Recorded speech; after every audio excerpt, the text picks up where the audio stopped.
Tu me confirmes, c'est commencé, Lindell, c'est bon? Oui, ça semble être commencé. OK. Bon, bienvenue. Pendant qu'on attend, vous avez un petit peu de lecture à faire. Juste une personne ou deux, s'il vous plaît, faites juste nous confirmer dans le chat que vous nous entendez, que vous voyez une espèce de diapo noir avec 5-6 carrés. Donc, tu me confirmes, Lindell, là, c'est vu que j'ai bloqué mes notifications pour être concentré, ça a l'air de fonctionner. Oui, oui, il y a des oui qui rentrent. OK, parfait. Bon, ben on attend quelques minutes pour lancer tout ça. Je vous invite à lire ça tranquillement, mais je vais prendre une minute ou deux en commençant la rencontre pour vous expliquer un peu plus quelle sorte de bébite on est, parce que le but de la rencontre, c'est vraiment de vous faire comprendre, j'espère en tout cas, que on offre des choses d'une façon on a fait à la fois des choses différentes, mais on les fait surtout d'une façon différente. Donc, il y avait plus de 150 personnes qui avaient manifesté le désir de gagner 100 000 roupies. Vous voyez, il y a 100 000 roupies ici. Et puis, mais c'est pas une blague, là, on va tirer ça à la fin complètement, mais il faut être. Donc, ça vaut quand même 1000 $ canadiens. Là, c'est un peu une blague de faire tirer ça en roupies, mais vous allez vraiment avoir 1000 $ de rabais sur un voyage si vous gagnez. Mais il faut participer, il faut être en direct. Donc, voilà, fait qu'on va faire tirer ça à la toute fin. Je pense que la conférence va durer à 1 heure et quart, 1 heure et demie. J'ai fait des centaines et des centaines de conférences dans ma vie, beaucoup en personne. Et depuis quelques années, évidemment, pas mal comme ça devant l'ordinateur. Mais là, ça fait un sacré bout de temps que j'en ai pas fait. Fait que ça se peut qu'il y ait un peu d'hésitation. Bon, je vous souhaite la bienvenue officiellement. On commence ça. Euh, je prends quelques minutes au départ pour vous expliquer, pour prendre des espèces de highlights de qui on est, parce qu'il y a franchement des choses différentes. Moi, c'est Richard Rémy. Je suis un des fondateurs de ce collectif de guides-là. Il y a quelques personnes qui sont en ligne présentement. Il y a Alain, il y a Jean-Nicolas, il y a MH. C'est qui ça? C'est Mariana? Mariana Ledesma? Oui, mais on ne voit pas ta caméra, Mariana. Puis Bernard, est-ce que Bernard est disparu ou Bernard est là? En tout cas, donc j'espère qu'il est là parce qu'on va intervenir chacun notre tour dans cette histoire-là. Donc, le but de la conférence, vu qu'on vous présente quelque chose comme 25 voyages, c'est pas du tout de passer en détail chacun des voyages, c'est que vous compreniez qui on est. Puis ma première phrase, c'est qu'on n'est pas embauché pour guider un voyage. Donc, il n'y a pas quelqu'un qui appelle et dit Hey, cette année, serais-tu disponible pour faire telle affaire vu qu'on a ces voyages-là? La façon dont ça fonctionne, c'est que c'est les guides qui nous disent Hey, moi, j'aimerais ça faire le voyage, tel voyage, donc on le met en ligne. Donc ça, c'est une différence énorme parce que vous pouvez être convaincu que les guides ne font que ce qu'ils veulent. Et puis, c'est vraiment, je vous dirais, peut-être le point fondamental sur lequel j'insiste et on va insister pendant la conférence. On refait jamais le même voyage. Évidemment qu'on va retourner en Crète, évidemment qu'on va retourner au Népal, évidemment qu'on va retourner au Panama. Mais comme les guides sont d'abord des voyageurs, ben en tout cas, moi, personnellement, j'aime toujours ça, apporter des petits changements. Puis oui, on va y retourner, mais ça ne veut pas dire qu'on va y retourner l'année prochaine ou même dans 2 ans. Alors, si jamais ça vous tente, c'est pas comme une autre entreprise qui a 4 départs par année systématiquement au même endroit. Vous dites, ben, j'irai l'année prochaine. Non, c'est pas comme ça que ça fonctionne. Fait que si, puis il y a vraiment des voyages un peu spéciaux, des premières ascensions en Himalaya, ben, on va pas refaire des premières à chaque année, bien sûr. Instinct Vagabond, c'est une organisation sans but lucratif. Donc, ce que ça veut dire, c'est que l'argent qui reste à la fin de l'année va être redonné à des organismes, soit des organismes surtout environnementaux au Québec, et ou de l'argent qu'on va remettre aux communautés, aux équipes locales un peu partout avec qui on travaille à travers le monde. Donc, puis notre politique n'est pas d'avoir les prix les plus bas. On essaye je pense vraiment que nos prix sont, pas je pense, je sais que nos prix sont légèrement inférieurs à ce qu'on appelle la concurrence. Mais vous ferez attention parce que souvent nos voyages sont plus longs. Donc, nos prix sont moins chers. Mais on n'essaie pas du tout de baisser les prix, mais ce qu'on vous dit, c'est que le surplus ne va pas aller dans les poches d'un actionnaire à la fin de l'année, il va être redistribué surtout aux gens avec qui on travaille, parmi plusieurs équipes locales.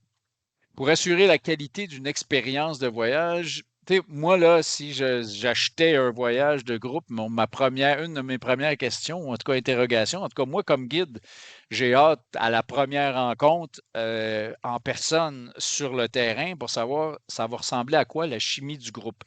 Ben, comme vous parlez à chaque guide, au guide de votre voyage, chaque personne, ben, c'est un petit peu comme si on fait une sélection. Parce que c'est pas un vendeur qui vous parle, c'est vraiment c'est vraiment la personne qui va vous guider. Fait que si ça fait pas l'affaire, si vous aimez pas le guide, ben, vous choisissez un autre voyage. Fait que ça, c'est important. Et enfin, je pense que je vous cache peut-être un peu l'écran avec ça, mais on est lucide. On sait qu'en prenant l'avion, on malmène l'environnement. On peut faire tous les calculs qu'on veut, pas prendre de bouteilles de plastique, essayer de ne pas prendre de véhicules sur place.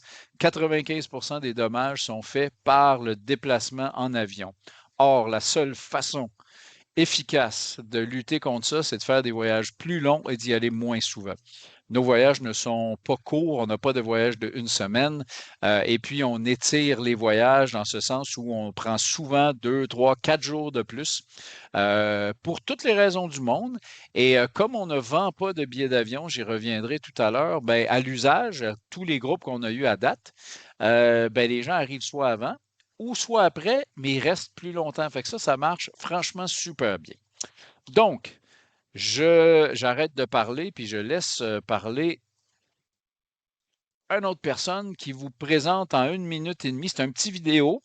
J'espère que ça va bien fonctionner. Des fois, il y a un petit décalage avec la voix. C'est des courts vidéos d'à peu près 1 minute. Donc, on alterne entre les personnes qui parlent, les vidéos et moi qui va parler un peu plus longtemps ce soir. Donc, bonne soirée. Merci d'être là. Il y a presque une centaine de personnes. Donc là, c'est Jean-Philippe qui se concentre quand même avant de vous parler. Alors, Jean-Philippe, je te laisse parler. Instinct vagabond, pour moi, ça a commencé dans un sous-sol à Drummondville quand j'étais petit. J'avais des National Geographic tout autour de moi. Je voyais des images de montagnes, de gens qui avaient des aventures, des expéditions, des animaux exotiques. Et puis, je voulais aller voir. Alors, je suis parti de chez moi vers 19 ans. Je ne suis pas vraiment retourné au Canada trop souvent. Et j'ai roulé ma bosse comme ça. Et c'est Richard qui m'a trouvé en 2003, alors que j'ai écrit un article sur mon travail de contrôle de relâche en Afghanistan, et qui m'a convaincu de devenir un guide. Et merci Richard en passant. Chose que j'ai faite depuis ce temps-là, off and on. Puis ce qui est bien dans Instinct Vagabond, c'est que la plupart d'entre nous, on n'a pas besoin de faire ça. On le fait parce qu'on veut. C'est pour ça que, pas pour ça, mais on a eu la latitude de développer nos propres voyages. Et cette latitude-là fait toute la différence parce qu'on y va de nos coups de cœur, on y va de notre expertise, on y va de nos désirs et on se laisse aller. On se laisse aller dans un cadre sécuritaire, mais je crois que nous sommes tous rendus, avec l'expérience qu'on a, des professionnels, d'excellents professionnels, je dirais même. Parce que si vous regardez dans le milieu, je crois que c'est nous qui avons le plus d'expérience. Alors d'avoir tel type de guide qui se promène partout, qui habite dans d'autres contrées et qui s'y donne cœurs et âme, ça fait vraiment la différence que vous allez être capable de découvrir en venant ici ou en venant ailleurs. Puis si je le pouvais, en fait, je voyagerais à temps plein puis j'irais tester tous les voyages de tous les autres guides parce que c'est une belle gang de capotés, une belle gang de capotés professionnels. Et c'est ça, J'ai pas le goût de rester chez nous. Je veux aller voir partout. Bon, je sais que des fois, les vidéos, il y a un petit peu de délai au départ. Il y a Lindell là, qui s'occupe de la technique. Il me dit que c'était 80% bon. Donc, écoutez, on va y aller avec ça. Il n'y a pas 50 vidéos, là. Le site Internet, vous arrivez, on a voulu faire un site Internet hyper simple, vagabond, vagabondage, manifeste. Donc, il y a les guides, il y a les voyages, puis il y a un peu notre philosophie. Évidemment, je pense que les guides sont importants, ça va de soi, on a construit ça autour de ce principe-là, mais vous venez pour les voyages. Donc, je prends le temps de vous expliquer que quand vous allez sur une page de voyage, il y a des choses qui sont vraiment différentes de ce que vous pouvez retrouver ailleurs. Et je pense que c'est important. Donc, mettons là, que vous avez lu tous les Tintins puis que vous avez rêvé d'aller au Caucase, parce que Tintin au Caucase, c'est un livre quand même très connu. Alors, vous tombez sur ce voyage-là, les 1000 visages du Caucase. Donc, moi, je me suis présenté rapidement tout à l'heure. Je ne suis pas le patron d'Instinct Vagabond. Moi, j'ai fondé Caravanier en 98. Je l'ai quitté en 2023. Et puis, on s'est retrouvé une quinzaine de guides et on a lancé ce collectif-là il y a 8 mois, il y a 9 mois, c'est-à-dire à la fin janvier. Donc, c'est tout nouveau. L'organisation est nouvelle, mais l'expérience terrain, elle est très solide. Donc, mon rôle dans ce collectif-là, c'est plus d'être le coordonnateur. Puis évidemment, vu que j'ai pas mal d'expérience, ben tous les gens, on se parle, mais ils me parlent plus directement à moi. Donc, je vous explique un peu comment ça fonctionne. Quand un guide, on fait une grosse étude de marché qui ressemble grosso modo à Alexandre m'appelle et il dit Richard, j'aimerais ça retourner en Géorgie. Puis je dis OK, quand? Donc, c'est à peu près ça l'étude de marché. Il n'y a pas rien qui ressemble à il faudrait aller au Machu Picchu avant qu'ils construisent une route, faudrait qu'ils. Non, non, ça ne ressemble pas à ça. Ça te tente-tu d'aller là? Oui, dis-moi quand est-ce que tu veux y aller. À partir de là, le guide, comme vous voyez dans les renseignements qu'il y a ici sur la page, puis c'est important, il y a le titre du voyage, il y a le pays, il y a les dates. Et ça veut vraiment dire 18 jours sur place. On ne vend pas de billets d'avion, on ne vend pas d'assurance.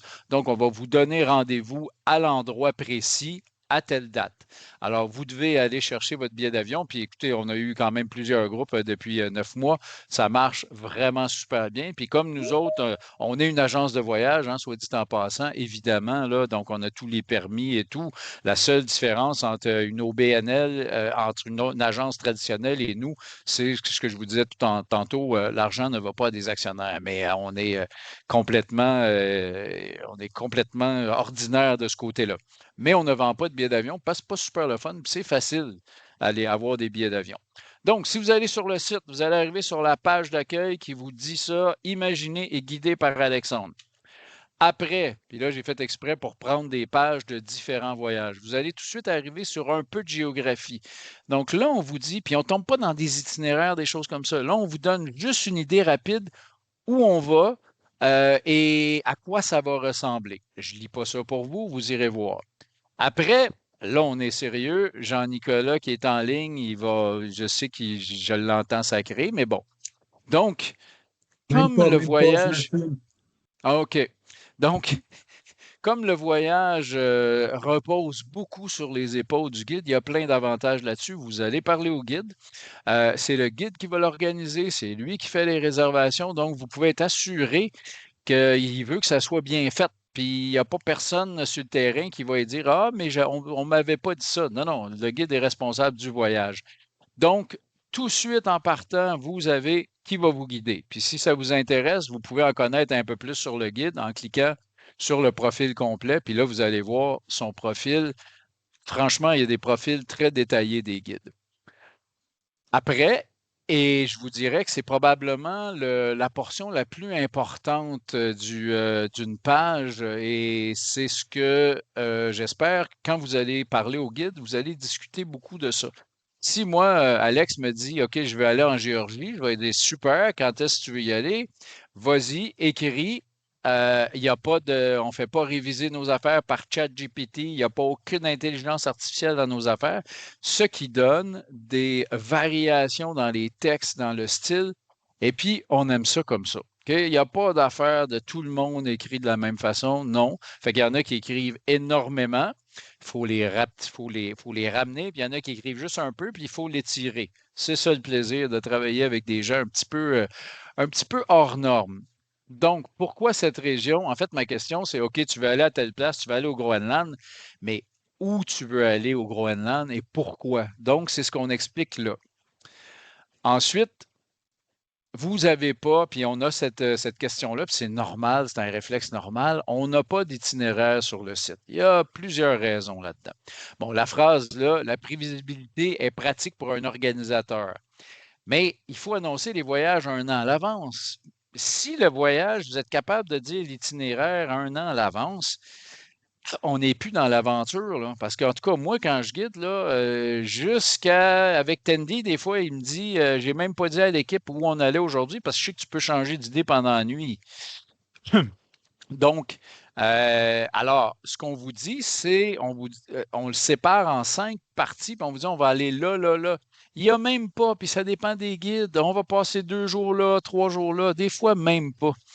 Je peux juste vous dire, j'arrive de guider un voyage avec Bernard en Crète. Puis moi, là, ce que j'aime beaucoup comme guide, c'est garder des surprises.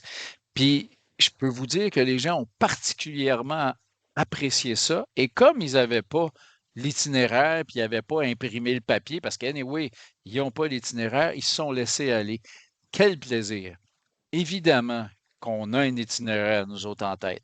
Quand on va se parler, si vous voulez savoir si on fait la gorge de Samaria en Crète, si on va voir l'Everest dans le pays Sherpa, on va vous dire tout ça. Mais l'idée, c'est que vous décrochiez puis que vous nous fassiez confiance. Donc, on vous parle évidemment. On y va-tu au Machu Picchu? Oui, on va y aller, mais on va y aller d'une façon spéciale. On va-tu dans le désert? Effectivement, on va dans le désert, mais Jean-Philippe nous amène dans le Dahar au lieu qu'on aille ça fait partie du Sahara, là, mais au lieu qu'on aille au Maroc, ben, on s'en va en Tunisie. On arrive un peu plus bas, vous avez des informations techniques, vous avez les prix selon les voyages, des fois il y a des prix différents. Le statut du voyage, est-ce qu'il est confirmé? Les dates, la durée sur place et le rendez-vous. Vous voyez même la précision ici que le rendez-vous, c'est sur l'île de Naxos, même si on fait Amorgos et Crète, parce qu'on va prendre un traversier ensemble. Donc, on essaye d'être très précis. Le prix est par virement Interact. Vous avez aussi le détail de ce que le prix inclut, ce que le prix n'inclut pas. J'insiste, on ne vend pas de billets d'avion. Très important, les niveaux. On a décidé de ne pas classer niveau 1, 2, 3, 4, 5, Dolce Vita, très forçant, 4 bottines, 6 bottines. Il y a tellement de façons que là, les gens vont déduire des choses. Dolce Vita, c'est comme, oh, on marche 2-3 heures par jour, il fait soleil. Non, c'est pas vrai. Des fois, on a des sacrées bonnes marches. Je vous parlais de la Crète parce que j'en arrive, c'est des sacrées bonnes marches. Mais effectivement, le soir, on est confortable, on mange bien et tout. Mais il faut être capable de marcher. À la limite, marcher en Crète, c'est plus tough que marcher au Népal, mais on n'a pas le même niveau de confort. C'est pour ça qu'on l'écrit. Mais vous devinez que vous allez parler au guide. Ce que nous ferons avec votre argent, je vous laisse lire ça. C'est une explication plus détaillée de notre mission d'OBNL. Enfin, puis là, on va parler plus des voyages. Vous devez prendre un rendez-vous. Vous ne pouvez pas vous inscrire, on nous a envoyé une fiche d'inscription. Vous devez absolument parler à quelqu'un. Puis vous n'aurez pas le choix de parler à un guide. Puis là, j'ai mis à un guide ou à un guide parce que soit que vous parlez directement au guide du voyage ou bien vous avez des questions générales. Et dans ce cas-là, ça va arriver à moi et ou Mariana qui m'aide aussi beaucoup dans la gestion de cette histoire-là. Fait que vous n'aurez pas le choix de parler à un guide. Donc, vous n'allez pas parler à un vendeur, vous n'allez pas parler à quelqu'un qui est formé pour vous vendre un voyage. Alors, la personne n'aura peut-être pas tous les renseignements, le billet d'avion, les assurances, on réglera ça après. Ça vous tente-tu de faire le voyage? Est-ce que ça fit? Est-ce que vous avez la forme physique, mentale? Est-ce que vous pensez que le guide, vous allez bien vous entendre avec? Alors, prenez rendez-vous avec nous, puis autrement dit, vous allez avoir une petite conférence privée. Je vais juste regarder l'heure. 7h20, c'est pas si mal. OK. Donc, on arrive sur les guides et sur les voyages. quand vous arrivez sur la page d'accueil du site Internet, il y a une petite ligne qui dit on vous raconte notre histoire. Vous avez comme pas le choix de. Ben, pas le choix. C'est-à-dire, vous appuyez là-dessus, vous allez passer par la mosaïque des guides. On a passé beaucoup de temps à décrire ça parce que un voyage, ça dépend de trois choses principalement. Évidemment de la destination, ça, vous pouvez choisir. Après, ça dépend aussi beaucoup du guide. Avec notre méthode, vous pouvez un peu choisir le guide quand même, puis ça dépend du groupe. Si ces trois affaires-là fonctionnent bien, vous allez avoir un sacré beau voyage. Puis, comme le guide parle à chaque personne, ben, il y a des bonnes chances que le groupe soit assez homogène. Homogène, pas en intérêt, mais en raison de faire ce voyage-là. À date, là, moi, j'ai guidé 2 voyages Instinct Vagabond à date. Là, j'ai guidé le Mustang au Népal, puis j'ai guidé la Crète. Je vous dirais qu'en 30 ans de guidage, j'ai 2 de mes 4 ou 5 meilleurs groupes. Fait que ça, c'est 100% à date. Puis je raconte pas de blague, là. Il y a vraiment une super dynamique comme ça. Euh, et chacun des guides a sa biographie très, très détaillée, puis on vous parle de ce qu'il fait, ses spécialités. Et il y a aussi, bon, Alain ici va être prochainement, Alain arrive tout juste, hein, aujourd'hui même, il y a 12 heures de décalage horaire. Il arrive du Népal, donc il vient de guider Tsum, il s'en va guider l'Équateur au mois de janvier, puis cet été, il va guider une rivière. Alors, quand vous arrivez sur la page des voyages, donc c'est la page vagabondage, on s'est dit, nous autres, tu sais, les voyages passés, c'est plein d'histoires à raconter. Si ça vous tente d'aller voir ce qu'on a fait, on les a mis là. Évidemment, vous allez avoir toute la liste des voyages 2026. On n'a pas non plus voulu faire une espèce d'index avec les continents, avec les pays, avec les dates de départ. Ce qu'on a dit, puis vu qu'on n'en a pas tant que ça, hein, peut-être 25 dans l'année, ben on les a mis comme ça, donc ça vous force, puis c'est des petites vignettes avec des photos. Donc, vous allez lire les titres des voyages, puis vous allez les voir un peu. Alors, oui, ça prend un peu plus de temps, mais on se dit que si vous êtes pour dépenser 5, 6, 7, 10 000 piastres avec nous, ben ça vaut la peine que vous preniez un peu plus de temps pour lire. Donc, ils sont classés évidemment en ordre chronologique sur la page des vagabondages. Je vous laisse, Jean-Philippe, parler du premier voyage. Donc, on va défiler les voyages presque un par un, mais très rapidement. Donc, Jean-Philippe, là, tu sais, cette formule-là là, que les guides font leur voyage, pensent leur voyage, guident leur voyage, elle est fantastique. J'en ai rêvé pendant 25 ans alors que je dirigeais Caravanier, mais c'était pas réaliste parce qu'il fallait avoir un certain volume, puis il faut dire, ben, on vend 4 voyages en Crète, on en vend 20 au Pérou, fait qu'on peut pas deviner, on peut pas dire aux gens qui va guider. Or, personnellement, c'était un fantasme, mais c'était pas réalisable. La petite taille d'Instinct Vagabond nous permet ça. La contrepartie, c'est qu'il faut que ce soit des guides qui sont sacrément fiables, puis qui puissent s'organiser et qui fassent vraiment quelque chose qui leur tente. Donc, ça vous donne une espèce de garantie de qualité. Vous irez lire la biographie de Jean-Philippe. Jean-Philippe, c'est celui à droite sur la photo. Donc, la biographie de Jean-Philippe, c'est quelqu'un de fascinant. Il vous parle de la Tunisie. Alors, un petit vidéo d'une minute. Ah, vous êtes déjà arrivé. Je vais vous parler de la Tunisie, mais avant, il faut que je sorte les vidanges. Il est un peu con, Chez nous, Jean-Philippe. c'est Tunis. Tunis, c'est à la croisée des chemins entre l'Afrique subsaharienne, entre l'Europe, entre le Moyen-Orient. Un endroit fascinant. Ça fait déjà 2 ans que j'habite ici. Il en reste 2. Je suis déjà triste à l'idée que je vais devoir partir. Et après avoir habité dans 4 autres pays en Afrique, je pense que c'est celui-là qui est vraiment dans mon cœur.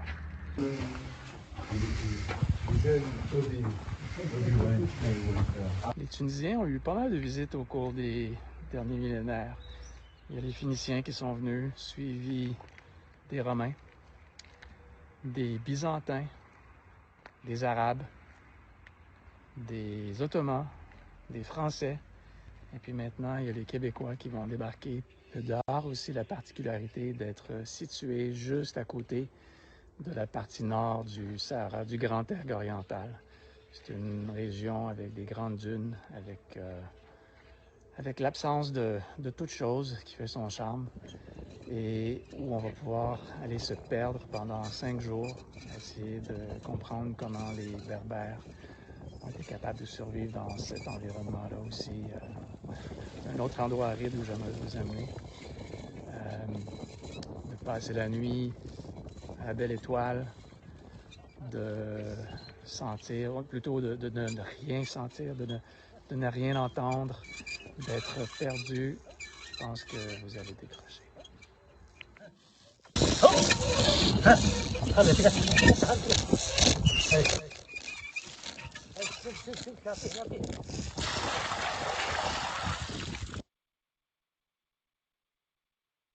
Bon, je pense que la vidéo a peut-être coupé un petit peu, mais c'est pas plus grave que ça. Le voyage est bien confirmé. Et vraiment, je suis très content. Là, il y a 7 personnes inscrites. Il nous reste encore de la place. C'est dans presque 2 mois, un peu moins de 2 mois, donc il reste de la place. La Tunisie, quand Jean-Philippe m'a dit ça, je dis ouais, la Tunisie, tu devrais peut-être aller au Maroc, mais finalement, on s'est dit, ben non, c'est justement pourquoi on veut faire les choses différemment. Puis quand un pays est connu en Europe, en France surtout, la Tunisie, c'est les plages. Or, quand un pays est connu pour et focusé sur une affaire, ça laisse le reste du pays très tranquille. Donc, il y a des déserts et des montagnes et des villages formidables. Il n'y a à peu près personne. Fait qu'il faut un guide assez débrouillard pour se promener là-bas. Donc, voilà, puis très content que le voyage fonctionne bien, puis qu'on a déjà un bon groupe. Donc, go pour la Tunisie. On continue. Mariana, es-tu là, Mariana? Je te vois pas à l'écran. Je suis là. Ah, OK, mais tu mettras ta caméra quand même. Ma Et puis, caméra est prête, tout le monde me voit, sauf toi. Ah oui? Ah oui, OK, bon, parfait. Mais là, il y a une vidéo par contre, Mariana, fait que je laisse la vidéo parler. Mariana, elle parle pas toujours très fort, fait que peut-être qu'elle rajoutera des choses. Mais là, on l'entend bien quand même. Action, Mariana, action. Tu me dis 1, 2, 3 ou action. Vas-y, là, je filme et tu couperas. Ok. Je voulais vous parler de la Patagonie avec mon ami cheval Pecoso, parce qu'en Patagonie, on va trouver la culture gaucho. Donc la Patagonie, pour moi, c'est beaucoup plus que juste du vent, la lumière, les montagnes. Les montagnes, c'est sûr que c'est emblématique et que c'est vivante, mais surtout, j'ai choisi cette trek parce qu'il combine les mythiques et l'intimiste. Oui, on va retrouver des paysages emblématiques, mais on explore aussi des vallées plus secrètes, des zones où l'on trouve que c'est la Patagonie, que c'est que la Patagonie offre de meilleur, l'immensité et la liberté. Je suis un peu gênée de mon vidéo, mais c'est ça que je voulais vous dire. Voilà. Donc, la Patagonie, c'est un voyage, en fait. La petite histoire, c'est une amie qui rêvait d'aller en Patagonie, puis elle m'avait confié de faire son voyage. Elle voulait voir les classiques, donc je me suis dit, je vais te faire montrer les classiques, mais à ma façon. Donc, on a créé un peu ensemble cet itinéraire de 14 jours où on va aller évidemment au parc emblématique. Donc, on va passer un peu la côté chilienne, le côté argentin. Puis j'ai mis plein de belles surprises, des petits détails, puis ma touche des vagabondes. Donc voilà, ce voyage est prévu le 25 janvier. Je ne pense pas les refaire. Donc, en tout cas, pas tout de suite. Donc, si vous avez l'envie de découvrir la Patagonie, je vous invite à vous inscrire bientôt. Merci, Mariana. Je vais parler de toi un petit peu plus loin, vu que tu interviens souvent pendant la conférence. Fait que... Ah, t'es déjà toi. Ah, OK. Bon, je vais laisser, je te laisse reparler, Mariana, mais moi, je veux juste vous dire que Mariana, c'est celle qui est arrivée il y a quelques mois chez Instinct Vagabond, donc un peu arrivée la dernière. C'est un peu ma partenaire aussi, la coordination de tout ça. C'est une OBNL, donc on a un conseil d'administration. Moi, je suis très content de vraiment travailler avec elle. Mariana, ça fait quand même un bout de temps que je la connais. Je l'ai maltraitée un peu quand elle était chez Caravanier parce que je disais, ah, Mariana, il faut que tu voyages encore plus, il faut que tu voyages. Et là, elle a voyagé en sacrifice depuis une douzaine d'années. C'est vraiment rendu une super guide et je mets quiconque au défi de revenir de mauvaise humeur d'un voyage avec Mariana. Si c'est le cas, je ne veux plus vous avoir comme voyageur parce que c'est pas possible. C'est la photo qui est là, c'est complètement Mariana. Alors, Mariana, tu nous parles de ce voyage-là un peu? Bah oui, donc ma note, j'aime beaucoup les montagnes, mais surtout j'aime beaucoup les kayaks de mer, puis l'eau, puis la mer en général. Donc j'ai créé aussi plusieurs voyages en kayak de mer, puis c'est sûr qu'il fallait que je mette dans cette palette de voyages les voyages en kayak de mer au Panama avec les Pop Guna. Donc on est dans les côtés Caraïbes. Ces voyages est vraiment a beaucoup de succès, puis je suis très contente parce que c'est pas juste un voyage, on voit la immensité tropicale, puis les beaux paysages avec des palmiers, des cocos, puis les récifs, mais on va surtout à la rencontre des Guna, avec qui j'établis une super belle relation, on a une très belle complicité, puis d'ailleurs, j'ai haï ça les mots partenaires des voyages, les prestataires, moi je les appelle mes complices d'aventure, mes complices de voyage, parce que c'est sûr que sans eux, je ne pourrais pas trop aller trop loin, puis c'est cette complexité qui rend, je trouve, ces voyages assez uniques et authentiques. Donc, les Gunas sont souvent connus parce qu'ils protègent beaucoup son territoire, mais protègent aussi beaucoup sa culture.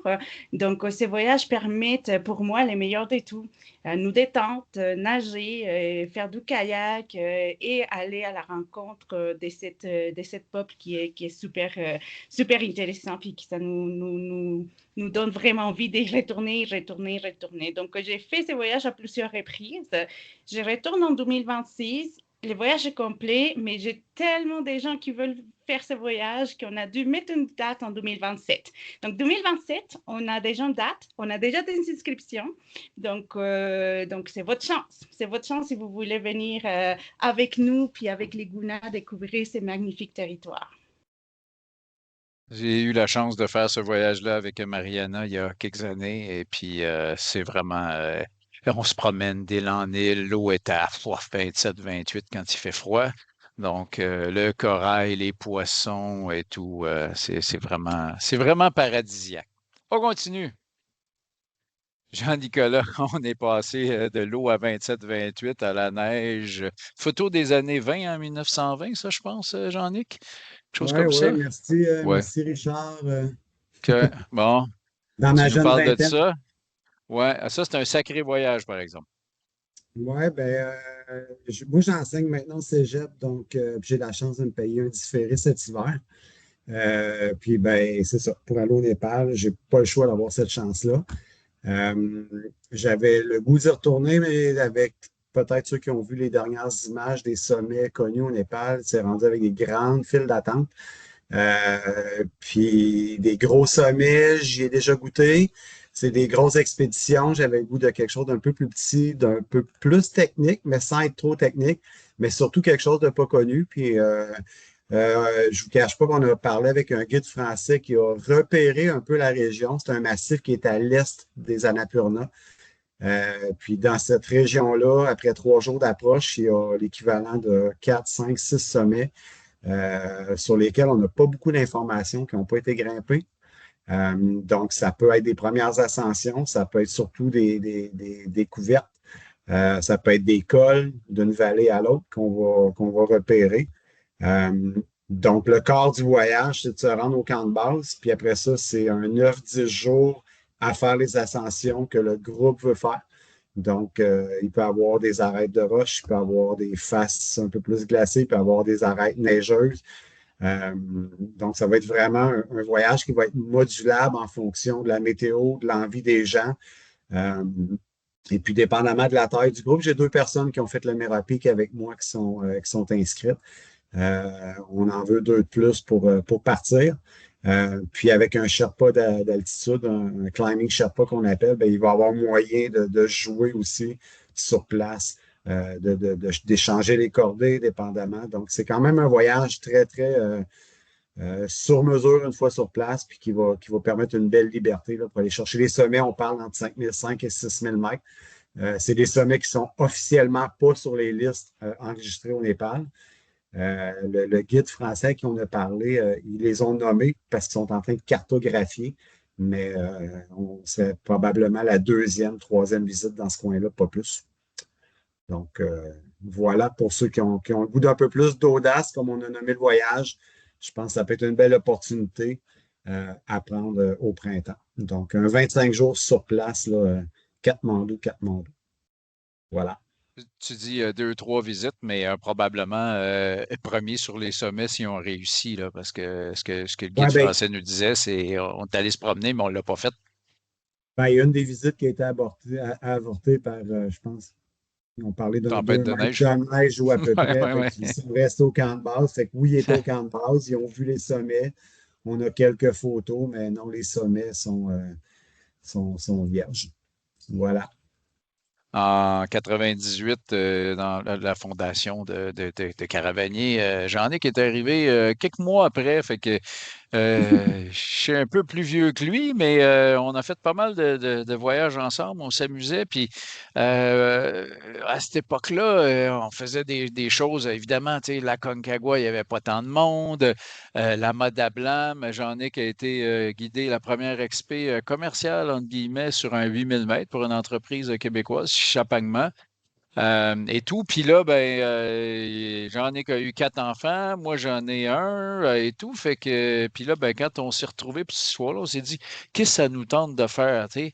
Et puis, cette idée-là de dire, tabarouette, tu vas quelque part, il n'y a pas de, tu sais, il n'y a pas le sentier qui est fait parce qu'il y a des centaines de personnes, ou en tout cas des dizaines qui ont marché avant nous autres. Puis c'est comme, OK, par où on va, par où on passe? Fait que c'était l'idée. C'est vraiment un circuit, c'est vraiment un voyage original pour ceux que ça leur tente de faire de la montagne. Ouais, c'est une sacrée belle affaire. Si j'avais le temps, puis je me remettrais en forme, puis j'irais. Mais bon, m'aller en Crète, pareil, j'en ai que là. Fait que, inquiète-toi pas. OK, on continue. Parlant de haute montagne, mais je vais laisser. Es-tu là, Bernard? Oui, je suis là. Ah, OK. Bon, je te présente un peu, vu que je te vois pas, moi, à l'écran, là. C'est une affiche qui date de l'an 2000. Ça fait bien longtemps que je connais Bernard. Quand j'ai commencé à faire de l'escalade à 20 ans, il y avait un gars qui écrivait des livres guides et tout ça, tu sais. Puis, fait que moi, c'était un peu un idole, Bernard. C'est devenu un chum. On habite les deux à Sutton. Puis en l'an 2000, Bernard a participé. Puis là, vous vous souvenez, c'est l'époque de Bernard Voyer, qui était beaucoup plus connu et tout. Mais ce qu'on ne sait pas, parce que Bernard, c'est un gars humble, ben Bernard s'est rendu à 8000 mètres sans oxygène, sans équipe locale, sans aide de Sherpa du côté tibétain. Ça reste avec un de ses compagnons un record probablement même pour un Canadien. Et puis, mais bon, Bernard a vieilli, fait que je laisse vous parler du prochain voyage. Bonsoir. En fait, je voulais dire que je suis le moins jeune des vagabonds, puis probablement le moins audacieux dans le terme de voyage. Je me concentre un peu sur les classiques là, des voyages qui ont été éprouvés. Le premier que je propose, c'est l'Everest par le pays Sherpa.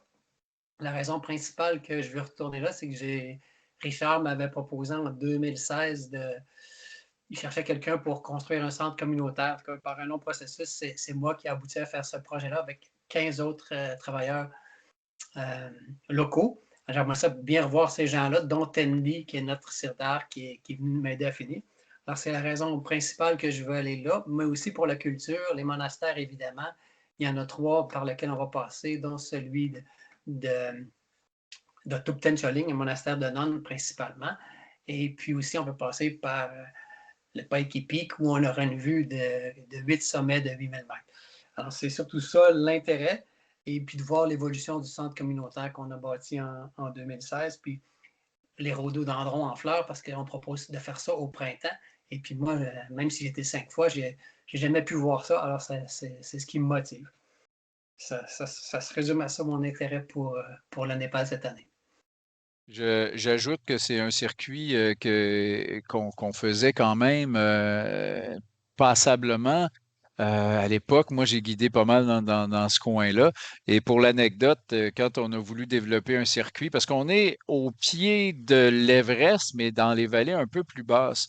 Et donc, Tandy, qui est le chef de l'équipe locale, nous a dit: « Ah, je ne sais pas si vous allez aimer ça, parce qu'il n'y a pas vraiment de montagne dans notre coin. » Ben, elle n'a pas de montagne dans son coin, c'est ce que vous voyez à l'écran, c'est le Numbo qui fait 6 980, donc il fait 7 000 mètres. Fait que le pas de montagne, pour lui, ça veut dire il n'y a pas de 8 000, mais on envoie des 8 000 mètres dans le voyage. Fait que, bref, c'est un circuit très, très, qui a un côté culturel, bien sûr, mais on est en Himalaya. Et c'est aussi, je pense, Bernard, tu ne l'as pas mentionné, dans ceux qu'on offre présentement, on commence, hein, Instinct Vagabond, c'est le plus accessible. Donc, les journées raisonnables, il n'y a pas trop de dénivelé et il n'y a pas non plus trop d'altitude. Donc, si ça vous intéresse, appelez Bernard. Richard, ce que je voulais mentionner aussi, c'est que c'est loin des camps de base des grands sommets himalayens, ce qui est peut-être plate pour certaines personnes qui veulent voir ça, mais si ce n'est pas ça que vous voulez voir, mais un pays plus sauvage, c'est beaucoup plus intéressant dans ces vallées plus basses. On continue. Ah oui, là, c'est à moi à jaser. Ça ne sera pas trop long parce que Mariana a dit qu'on va trop. On prend trop de temps, Mariana, là, c'est ça? Non, non, on n'est pas si mal dans le timing. J'ai pas le choix, je me présente avec mon fils parce que moi, ma vie a changé radicalement il y a 1 an et demi, avec grand plaisir, avec une certaine surprise aussi. Donc, de me promener 5-6 mois par année depuis presque 30 ans, mais je vais partir 2 fois par année. Et je vais évidemment choisir mes destinations. Pour un bout de temps, mes destinations, ça va être les îles grecques et l'Himalaya.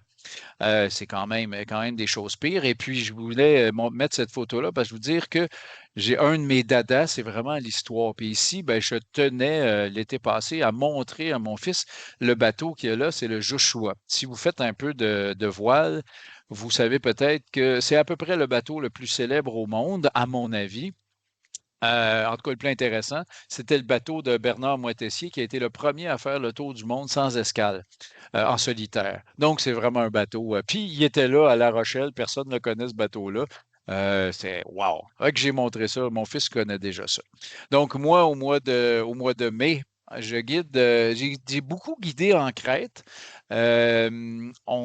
J'arrive d'un circuit qu'on a nommé la Crête des Bergers. Bernard va vous en parler un peu plus tout à l'heure.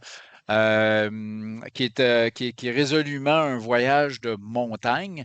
Et puis, dans mes vacances, comme je suis allé souvent en Crète, ben, j'allais sur d'autres îles.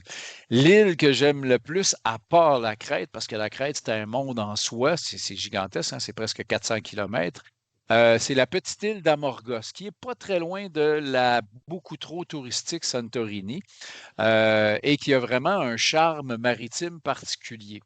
Comme je me paye la traite et je me fais plaisir, ben, c'est presque un voyage de 3 semaines, 18 jours sur place. Donc, si vous considérez l'avion, ben, ça fait 3 semaines. Donc, on fait 5 jours à Amorgos, puis après ça, on s'en va faire 2 semaines en Crète. Donc, maritime, montagne, c'est vraiment un super voyage. C'est déjà confirmé. Alors, puis la photo qui est là est prise il y a à peu près 2 semaines. Alors, avec notre gang, Annie, Bertrand, Guylaine, on avait une super bon groupe. Vicente était supposé être parmi nous ce soir, mais Vicente arrive du Groenland, les îles Féroé, il a rapporté son voilier, et là, il fallait qu'il aille le stationner pour le sortir de l'eau, puis il a été pogné dans une tempête aujourd'hui. Il est en Bretagne, puis il m'a dit, je ne pourrai pas être là ce soir, mais je vous passe quand même un petit vidéo de Vicente, qui est un gars hallucinant, autant pour la montagne, c'est un marin, j'ai eu la chance de naviguer avec lui, puis c'est un gars sympathique, avec un accent presque aussi charmant que celui de Mariana. On fait un concours, c'est qui a le plus d'accent. Fait qu'écoutez bien Vicente. Bonjour les voyageurs, mon nom c'est Vicente. Depuis la Terre des Feux et les confins du Cap Horn, en route vers l'Antarctique, j'aimerais bien souhaiter la bienvenue à Instinct Vagabond. Là où est-ce que nous, les guides, on pourrait vous rencontrer et vous proposer vraiment des voyages hors normes, hors sentier, dans un bureau assez atypique.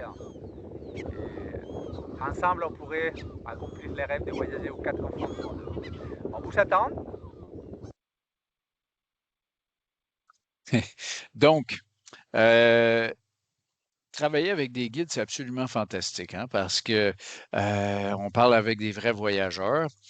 La contrepartie de ça, c'est que c'est pas des gens qui sont habitués de nécessairement respecter les échéanciers, tout ça. Fait que Vicente, ça fait des semaines, voire des mois qu'il est supposé m'envoyer ses voyages. Là, il m'a dit, ah, je te fais ça cette semaine. Là, il était poigné dans la tempête la semaine prochaine. Bref, il devrait euh, nous offrir un voyage voile et ski en Norvège, dans les fjords de Norvège au mois d'avril, et pour l'été, Groenland, mais en passant par les îles Féroé. Donc, parce qu'encore, il faut qu'il dessine son parcours en voilier. On ne déplace pas ça, c'est pas un avion, cette affaire-là. Donc, dans les prochaines semaines, on devrait avoir ça. C'est un gars fascinant, Vicente. Très et sympathique, bien sûr. Ah, nouvelle guide, j'ai jamais vu elle. OK. Ah, Mariana. Ben, je te laisse parler, Mariana, parce que le vidéo que tu as fait, il n'était pas assez fort. Fait que là, il faut que tu parles. Go. Ben, c'est ça, je vous avais fait une super vidéo avec toutes mes amis chevaux, mais finalement, je n'avais pas parlé assez fort. Puis juste avant, la photo qu'on a mis avant, c'est une photo qui me touche beaucoup parce que justement, avec mes complices, donc il y a Javier qui est à l'arrière de moi. C'est mon complice et très bon ami de la Bolivie avec qui j'ai fait tous mes voyages, qui on s'est rencontrés et on a marché ensemble au Népal, puis là, on était au camp sud de Kachanjunga. Puis on était tellement émus, les deux, d'être dans le Népal, ensemble, dans cet endroit magnifique, à regarder toutes ces montagnes, car on les fait souvent en Bolivie, mais là, c'était symbolique de les faire ensemble au Népal. Donc, pour moi, c'est une photo qui me touche énormément. Donc, pourquoi la Bolivie? Puis, je ne vais vous parler pas que de la Bolivie. Là, j'ai fait 2 voyages, Pérou et Bolivie. Pourquoi? Ben, déjà, je vais passer 3 mois en Bolivie cette année, en 2026. Donc, j'avais beaucoup de gens qui voulaient venir avec moi faire un trek, puis c'était dur à moi de choisir les treks. Et souvent, les 2 treks que je suggère et que je pousse beaucoup les gens à faire, c'est les Choquequirao au Pérou. Pour Choquequirao au Pérou, c'est sûr, c'est pour l'histoire, c'est des paliers d'altitude différents, donc on a un écosystème très intéressant à voir et à visiter quand on fait la randonnée, mais c'est surtout ce citadelle qui est magique, il faut marcher 12 jours avec beaucoup de dénivelé pour arriver. Donc pour moi, les Choquequirao, c'est comme tout ce qui invoque les Machu Picchu, mais sans la foule. Donc, on arrive là, au lieu d'avoir 5000 personnes autour de nous, on a peut-être 10, 12. Puis pour ce voyage, j'ai décidé de garder 2 nuits, pas une, 2 nuits dans le pied de cette citadelle. Donc c'est vraiment Choquequirao, le Pérou. C'est sûr que le Pérou, c'est un pays fascinant. On mange bien, la culture, les gens sont sympathiques, c'est super accueillant. Puis c'est un voyage que j'adore. J'ai eu la chance de faire beaucoup différents treks au Pérou. Puis à date, c'est toujours Choquequirao que je veux retourner. Puis cette année, je voulais tellement retourner visiter la citadelle parce qu'elle a été agrandie un peu. Donc, il y a des nouvelles vestiges qui sont apparus. Puis, juste l'effet des marchés, c'est comme marcher un peu avec l'histoire, de comprendre un peu l'empreinte Inca qui est vraiment puissante dans cette trek. Puis là, si je voulais, quelqu'un me disait, ah, mais moi, je ne suis pas trop histoire, je veux vraiment voir les paysages, je veux être vraiment dans les montagnes, dans ce qu'on appelle les cendres, les grands un grand trek des Andes, descendre, ben là, c'est sans hésiter, c'est venir à la Bolivie. La Bolivie, c'est parfait pour ça. Donc, j'ai choisi la Cordillera Real pour faire ce voyage. Donc, 17 jours sur place. C'est vraiment un trek en état pur. On a autour de nous des sommets de 6000 mètres. On passe des cols presque tous les jours des 5000 mètres. On a que la nature, beaucoup de lamas, d'alpagas. Il y a des lagunes d'altitude. On a des petits villages, plutôt des hameaux aymara qu'on va rencontrer sur les treks. Puis étonnamment, c'est un trek magnifique. C'est vraiment... wow, côté surtout paysage. Puis c'est heureusement pas trop encore connu ni parcouru. Donc, si on cherche vraiment la solitude, la solitude un peu grandiose, des paysages hallucinants, puis ben, cette approche avec la montagne, ben, sans les citer, je vous invite en Bolivie avec une intensité visuelle hors pair, hein. Donc, voilà les deux voyages que j'ai choisis en Amérique du Sud, des treks. Donc, au Pérou, le Choquequirao, un peu plus pour l'histoire, la diversité un peu des paysages, puis la Bolivie un peu pour sa puissance. OK, je vote pour toi pour l'accent, c'est bon. Euh, Petite anecdote qui est à la naissance de ce que j'ai fait, ce que je fais depuis maintenant presque 40 ans, me promener un peu partout dans le monde. Tintin et le Temple du Soleil. Quand Hergé a écrit son histoire, tu sais, Tintin, il cherche Zorino, il cherche le professeur Tournesol qui s'est fait enlever puis qui l'ont amené dans une cité qui est tellement reculée dans les montagnes que les gens ont pas, les gens autour savent pas que des Incas existent encore. Cette histoire-là, c'est complètement l'histoire de Choquequirao, c'est-à-dire qu'Hergé s'est inspiré de cette histoire-là parce que pendant un bout de temps, à peu près une génération, même si les Espagnols avaient conquis le Pérou, ben le dernier Inca, Manco Inca, s'était réfugié là, puis il disait pas aux gens qui vivaient là que le pays ne leur appartenait plus. Donc, c'est vraiment ça qui a inspiré Tintin, le Temple du Soleil. Puis on a bien plus le feeling de croiser Zorino là que quand on va au Machu Picchu, qui est, soit dit en passant, magnifique, mais Chucky est pas mal plus haute. Donc, alors là, Alex, qui est pas là, pourra pas se défendre que j'ai mis une mauvaise photo de lui.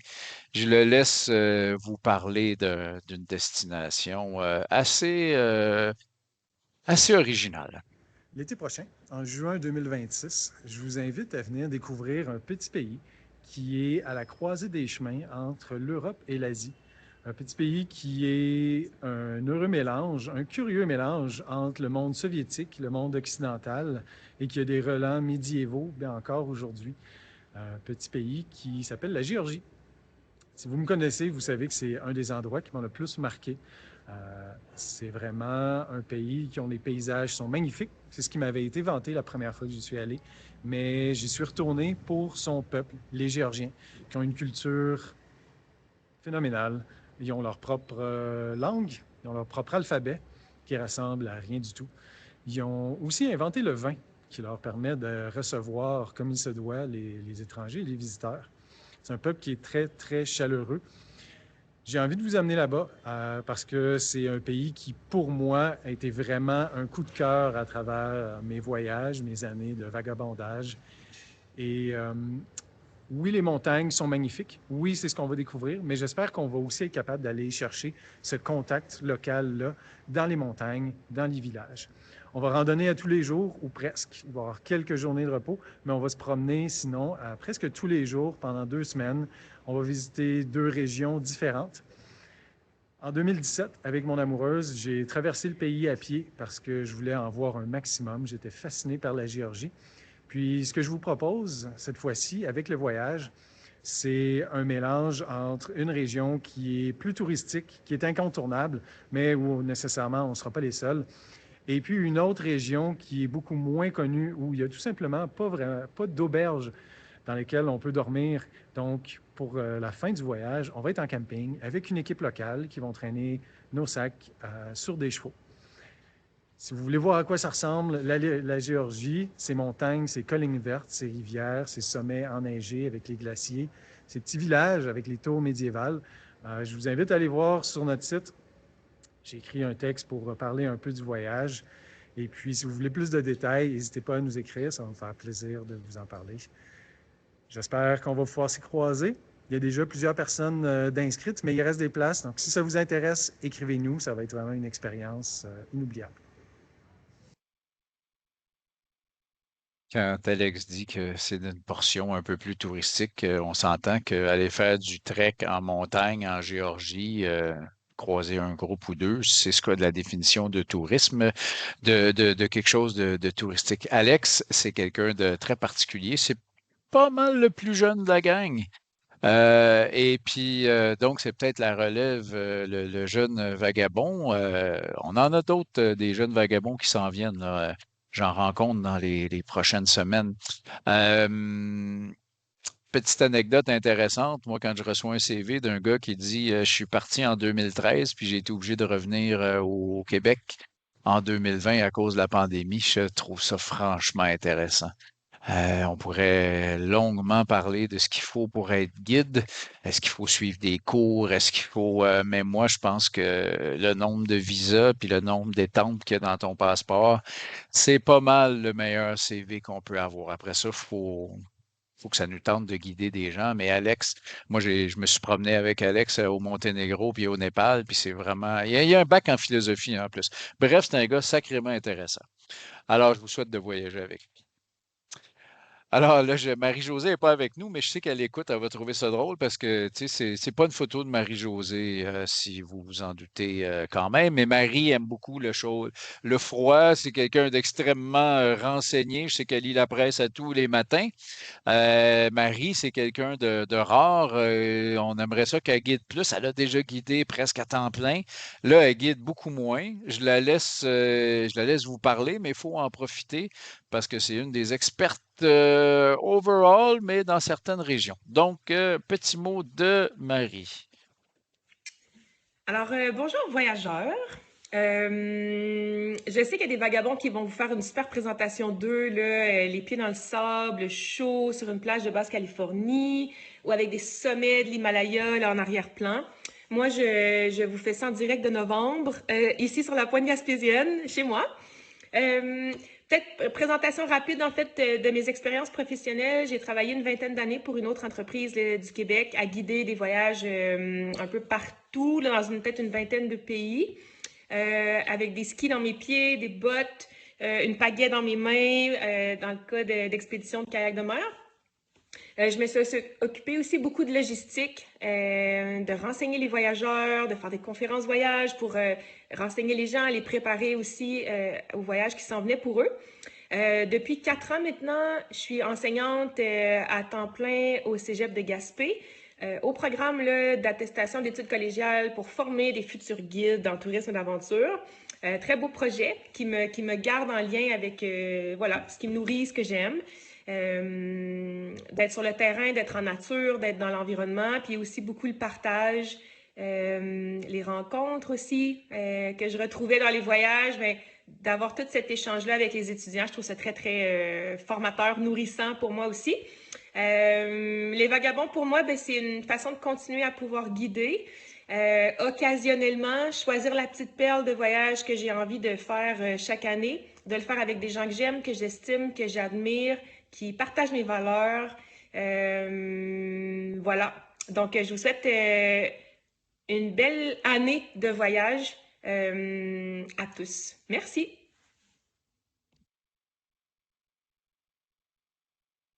Donc, Marie, elle nous a parlé de tout ce qu'elle a fait, mais elle ne nous a pas parlé de ce qu'elle va faire. Alors, moi, je vous en parle. Marie, c'est vraiment l'experte du Groenland. Je pense pas qu'au Canada, il y a quelqu'un qui connaisse mieux, en tout cas, cette portion-là du Groenland, soit à pied, l'est du Groenland, soit à pied, soit en kayak. Vous pouvez aller au Groenland, si vous ne trouvez pas ça beau, là, vous avez besoin de soins qu'on ne peut pas vous prodiguer.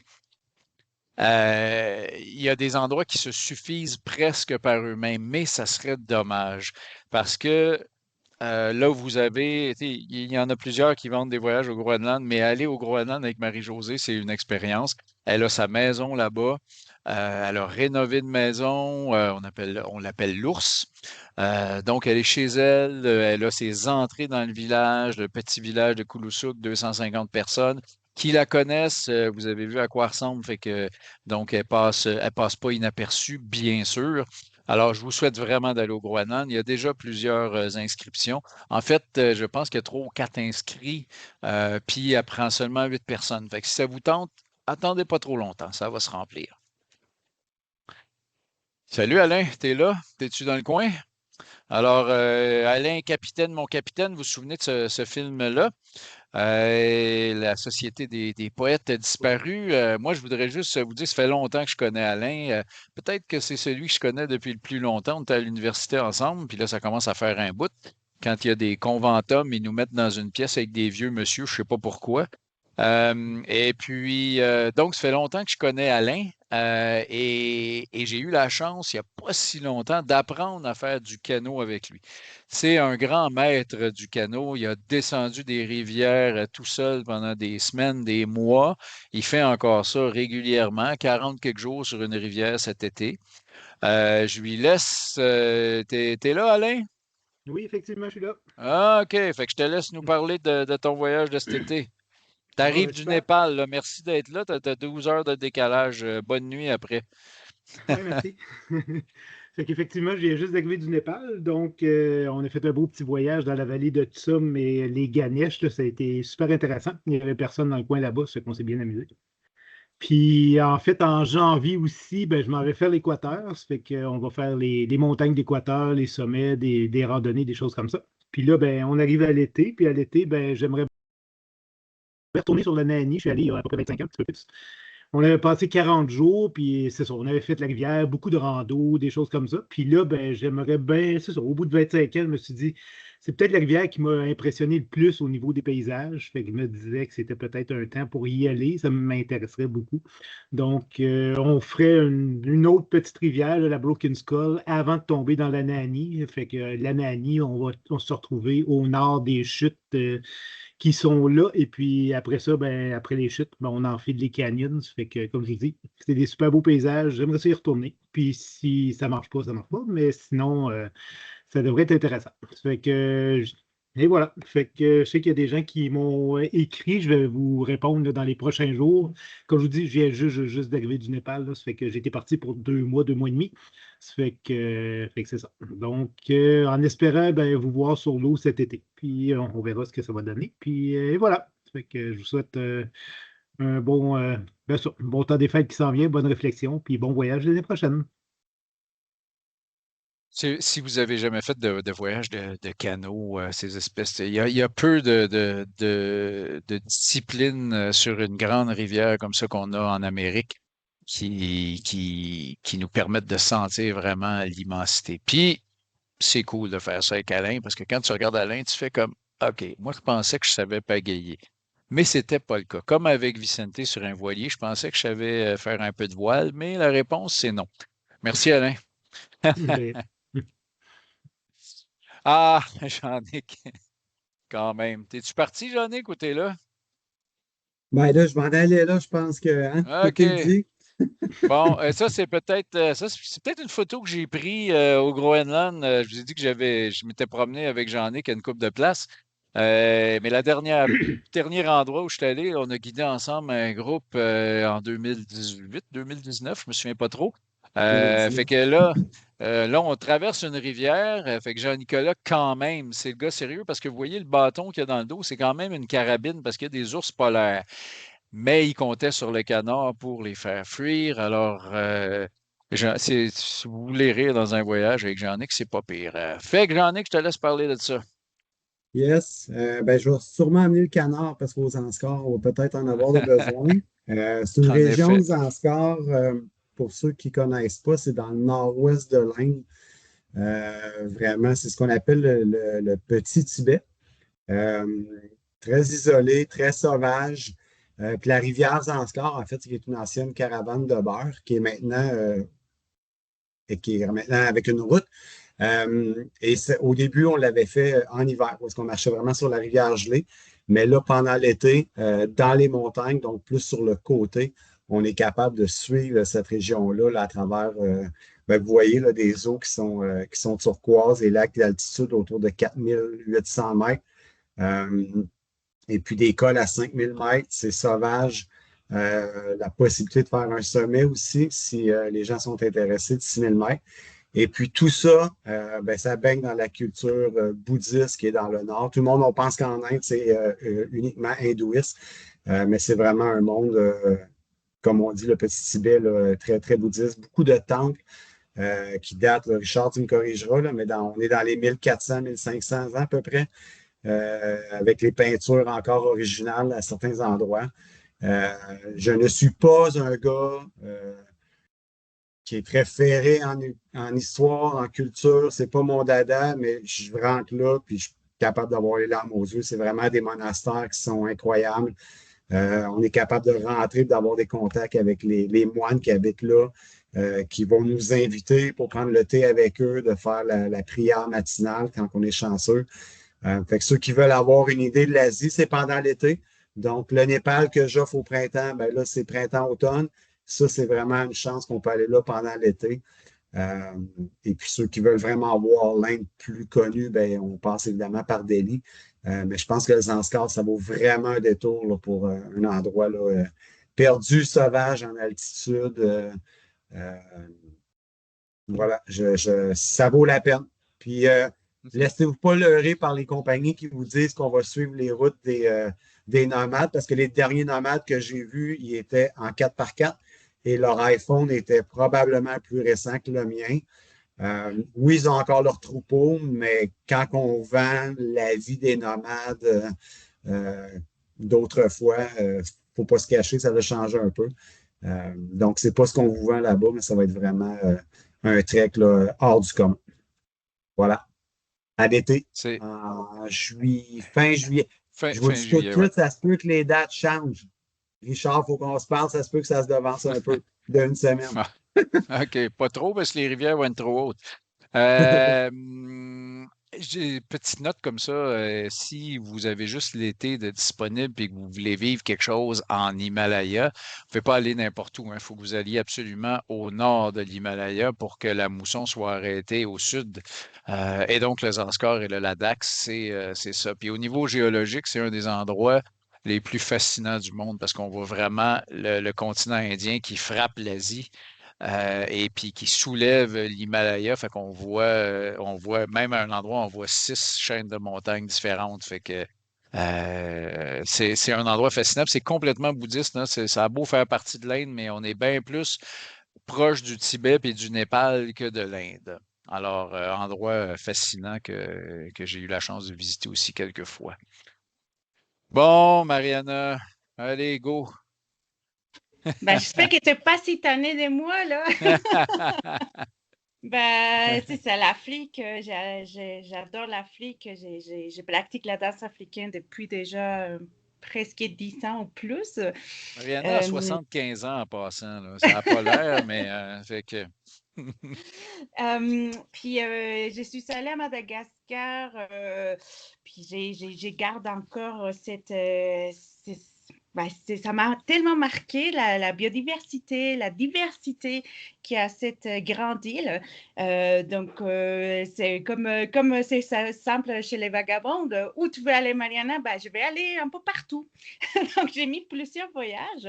Puis, il me fallait un en Afrique, c'est sûr. Donc, j'ai décidé vous offrir en fait un super trek à Madagascar. Mais en fait, c'est pas juste un trek, c'est 4 treks différentes parce qu'on va aller dans 4 parcs différents. Donc, qu'est-ce qui est intéressant à Mada, c'est que chaque parc a une biodiversité ou un écosystème différent. Donc, même si on est dans la grande île, même île, on voit d'autres 4 choses complètement flyées, complètement différentes de l'autre. Donc, c'était ça que je voulais vous offrir. Donc, on va des parcs un peu plus connus au début, jusqu'à Mackay, que c'est les parcs un peu plus sauvages, encore plus éloignés. Donc, qu'est-ce que je vous propose? C'est des montagnes encore très peu connues, des villages isolés, des paysages hallucinants qui passent des plateaux lunaires un peu à des canyons sculptés. Donc, voilà, c'est ça qui rend un peu ces voyages uniques. Donc, on traverse beaucoup de cultures, puis des écosystèmes différents, puis surtout des cultures qui ont conservé quand même pas mal leurs traditions. Donc voilà, qu'est-ce que je vous propose à Madagascar à la fin août. C'est quand même un 21 jours sur place, donc prenez votre vacances bientôt. OK, c'est moi. Je fais ça vite. Je vous parle les équipes locales. Tendi, c'est vraiment un grand ami à moi. C'est vraiment, s'il y a des gens, je sais que dans la gang qui sont là ce soir, il y a des gens qui sont venus au Népal. Fait que vous connaissez Tendi et l'espèce de connivence, de complicité qu'on a, lui et moi. Ben, quand je pense à un voyage, j'en parle à Tendi. Puis souvent, des fois, il me dit, Richard, I've never been there, but we'll go, we'll see.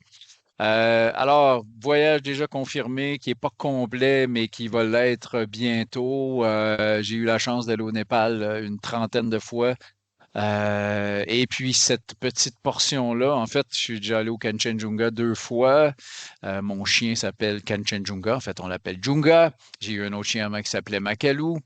Donc, Lumba Sumba, on va passer du Kanchenjunga 1, le troisième sommet du monde, donc à 8000 mètres au Makalu. Cinquième sommet du monde, donc on va se promener entre les deux. C'est pas un voyage technique. Oui, on a fait du camping, oui, on a des passages en altitude, mais c'est surtout un long trek, 21 jours, mais on se donne le temps de le faire. Et on a tous les écosystèmes parce qu'on va partir de 1200 mètres, puis on va monter jusqu'à 5300 environ. Donc, c'est une des rares traversées parce qu'on passe vraiment d'un endroit à un autre, donc il n'y a pas de boucle parce que les routes avancent beaucoup au Népal et ben, il y en a de moins en moins, mais celle-là, on peut encore la faire. J'ai très hâte d'y aller. Rapidement, je vous dis qu'en mai-juin 2027, donc dans un an et demi, je vais retourner au Dolpo. Je suis déjà allé 2 fois, mais il y a 2 endroits où la culture tibétaine est particulièrement fascinante.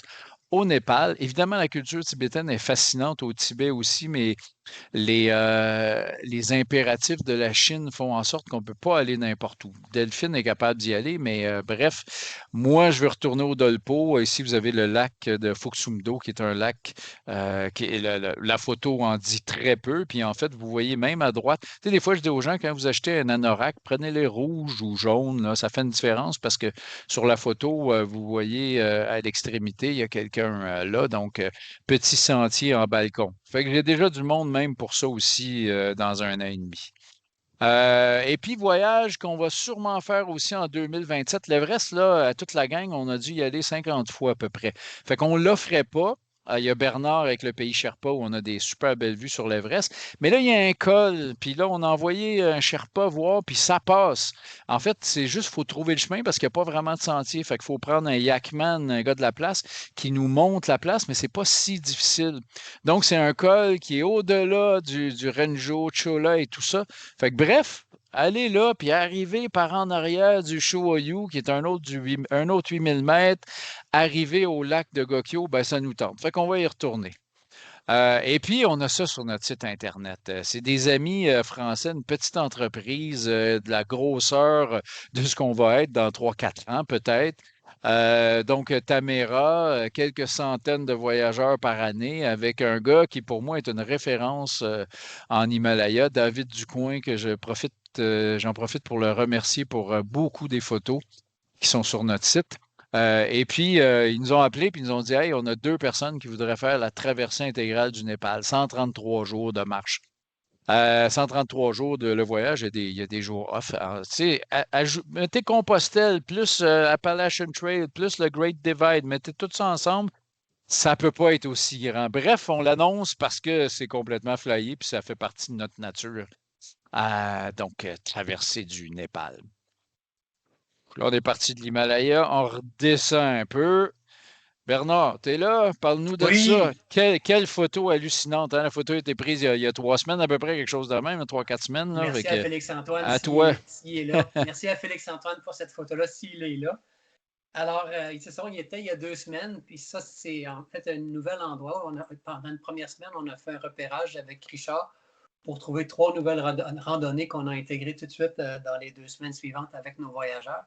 Et puis là, je vais tout de suite dire un mot sur les voyageurs, parce que notre pari, c'est d'attirer des voyageurs qui sont autonomes, débrouillards, qui ont des bonnes capacités physiques et humaines. Et puis tout ça, c'est vraiment concrétisé avec le groupe qu'on avait il y a 3 semaines.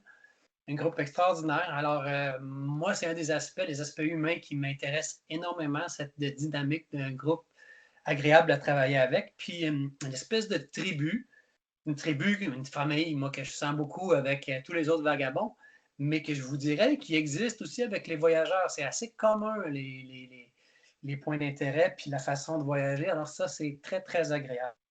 Alors, ce que j'ai à dire de la Crète, c'était pas ma première fois, mais je n'oserais jamais dire que c'est imaginé et guidé par Bernard Mayotte parce que c'est faux. C'est vraiment imaginé et guidé par Richard Rémy. avec 25 ans d'expérience. Et le truc, contrairement à d'autres voyages qui sont plus aventureux, c'est hyper tweaké. Une logistique complexe, mais qui est invisible aux voyageurs et qui amène beaucoup de belles surprises tout au long.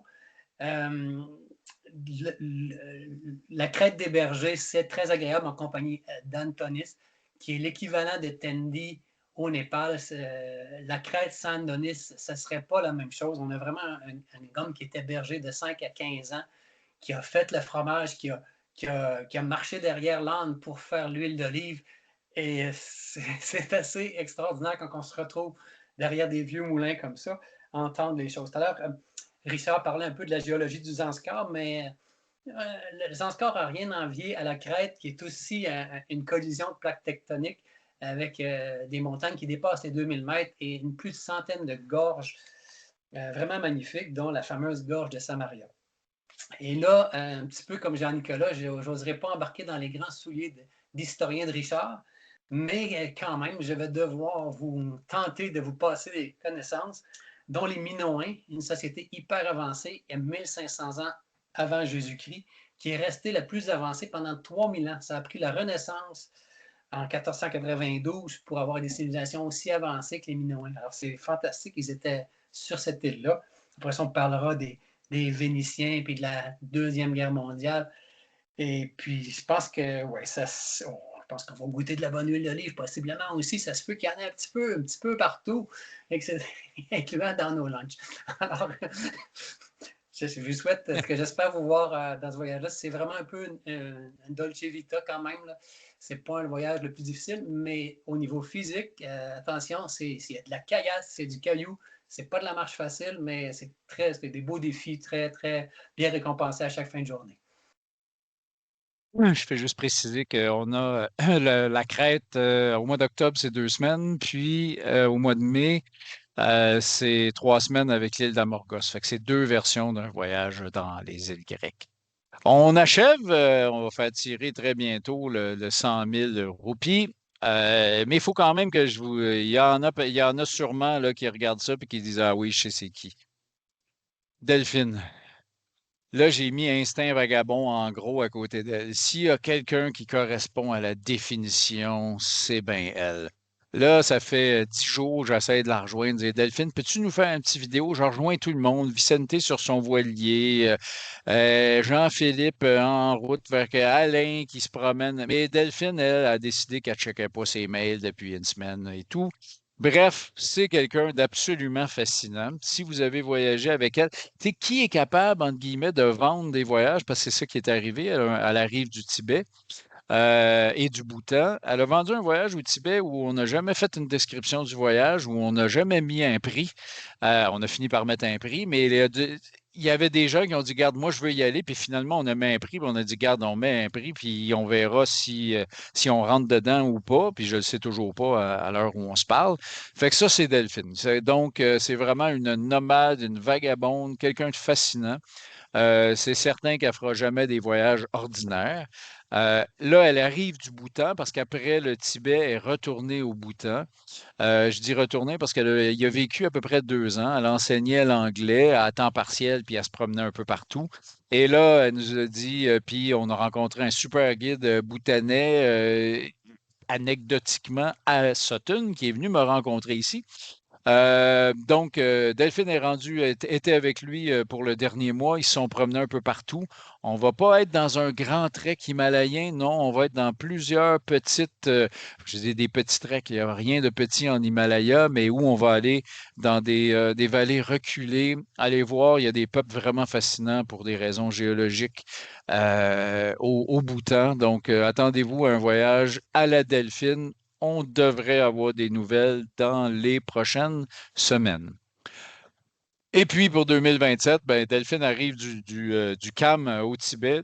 Donc, on est dans une région, on est en Chine, mais on est dans une région qui nous permet de faire des choses quand même assez audacieuses. Et puis, Delphine m'a dit, ben non, c'est sûr que je retourne là l'année d'après. Donc, on va retourner au Tibet. On achève. Alex, je te laisse parler encore un peu. Vous ne jamais allé au Népal, que ce soit sur votre liste depuis longtemps, d'aller voir l'Himalaya, ou que vous soyez déjà allé randonner là-bas plusieurs fois, ici, Je vous invite, dans un an, au mois de novembre, à aller randonner dans un des coins reculés autour du Dhaulagiri, donc hors des sentiers battus, mais quand même en plein cœur de l'Himalaya. Se rendre hors des sentiers battus en Himalaya, qu'est-ce que ça veut dire? Bien, évidemment, ça veut dire qu'il n'y aura pas les foules, ça je vous le garantis. Ça veut dire qu'on va être en camping aussi, on va être en expédition, mais rassurez-vous, on a la meilleure équipe locale possible, eux qui savent si bien prendre soin de nous. Ceux qui ont déjà voyagé avec nous le savent, donc ça va être fantastique, on ne pourrait pas faire ça sans eux. Ça va être un voyage qui, oui, va être sportif, ça va être un bon défi, mais c'est comme ça qu'on obtient un voyage qui est d'autant plus gratifiant. On va aller se trouver des vues imprenables, traverser des cols en haute altitude. Peut-être même, ceux qui sont intéressés, ajouter un petit sommet là-dedans. Tout est possible. Donc, je vous invite autour du Dhaulagiri, si ça vous intéresse dans un an, si vous avez des questions ou vous êtes curieux à propos de l'Himalaya, écrivez-nous. Ça va nous faire plaisir de vous répondre. Et j'espère qu'on se revoit bientôt. Alexandre habite aux Escoumins. Il a fait les vidéos de chez lui, mais il ne pouvait pas être avec nous ce soir. Donc, le voyage de la Guérie, une histoire haute en montagne. Moi, j'ai guidé ça il y a 20 ans. Jean-Nic l'a refait aussi quelques années d'après, et quelques années après, avec l'ascension d'une montagne qui s'appelle le Tapapi, qui fait 6100 mètres, qui n'est pas très technique, mais qui nous permet de mettre des crampons et d'avoir vraiment un feeling de marcher entre les géants. Magnifique, magnifique trek. Alex va aussi guider la version améliorée, si on peut dire, version numéro 2 des volcans d'Équateur. Là, Alain s'en va faire ça dans quelques semaines et puis il va revenir avec en ayant pris des notes. Et puis Alex va y retourner l'an prochain. Donc, le voyage va ressembler à ce qui va être fait bientôt. Puis, je vous dis aussi que Alex est allé avec sa copine cet été. Quand je vous dis que les guides, là, c'est pas juste leur métier, ils font ça juste ils font ça d'abord pour le fun. Ben, ses vacances cet été, Alex, c'était plusieurs semaines à se promener au Tadjikistan. Donc, il est en train de monter un voyage pour l'été 2027 au Tadjikistan dans les Pamirs. Donc, on est dans les très hautes montagnes. Mariana, je te laisse parler avec le vidéo. Je vous invite en Basse-Californie, c'est chez nous, c'est chez moi. J'ai une des raisons pour laquelle j'adore ici, c'est justement ce superbe coucher du soleil, c'est la mer qui est calme, la vie qui est bercée par la marée, par les vagues, par la brise de la mer. Donc venez vivre ça avec moi, novembre 2026, je vous invite. Venir faire du kayak de mer avec moi en Basse-Californie. Tu sais, la vidéo a été faite avant hier, juste pour vous dire quand même. Donc, Mariana, t'es là, Mariana? Écoute, t'as 30 secondes pour ajouter des affaires. Ben, j'avais dit 1h30, puis là, il est 8h23. Fait que t'as 30 secondes. Bon, j'ai fait un voyage, je viens de faire ce voyage, puis chaque fois que j'ai pagaé dans cette littoral, je me rends compte c'est difficile de trouver encore aujourd'hui un endroit où on peut pagayer pendant 10 jours puis croiser presque personne, de pas se faire déranger par un hôtel, par une propriété privée. On a juste nous, la forêt des cactus, puis la mer. Puis ça, je trouve vraiment hallucinant. J'ai comme pas l'impression que ça peut changer d'ici quelques années, mais encore, on peut trouver dans 10 jours des endroits très sauvages où on choisit notre plage, on monte notre campement, on va à la pêche, on mange des poissons frais, on se réveille avec ces couleurs magnifiques, flamboyantes, puis au coucher de soleil, c'est presque aussi magnifique. Donc voilà, donc je me motive à chaque année d'y retourner, à choisir différentes routes. Puis là, j'ai un voyage à proposer en 2026. On a plusieurs des personnes déjà très, très intéressées, quelques inscriptions qui commencent à rentrer. Donc, n'hésitez pas à me contacter en fait, si vous voulez discuter de ce voyage pour sortir un peu du novembre froid, gris, avec peu de lumière, puis aller vous ressourcer avec moi en Basse-Californie. Parlant de novembre gris et de mer, vous avez peut-être entendu parler il y a quelques années, peut-être 3 ans, d'une fille En tout cas, d'une expédition dans une grotte en Europe où les gens avaient passé, c'était 40 quelques jours, sans montre, sans rien. Et puis, il y avait une Québécoise dedans qui était une guide, après Mariana, Marina. Donc, petite présentation rapide. Salut tout le monde! Pour me présenter, moi je suis Marina Lançon, puis je suis une guide là depuis 20 ans à l'international, un peu partout. Puis ma spécialité dans le fond, si vous demandez qu'est-ce que je fais, c'est pas mal la polyvalence, c'est-à-dire que je suis capable d'être autant en haute montagne que sous terre, que sur la mer, que partout. J'adore les conditions qui sont quand même challengeantes. Puis c'est ça, en gros, je suis quand même confortable un peu n'importe où, puis j'aime ça être dehors. En fait, ça va être ça mon expertise.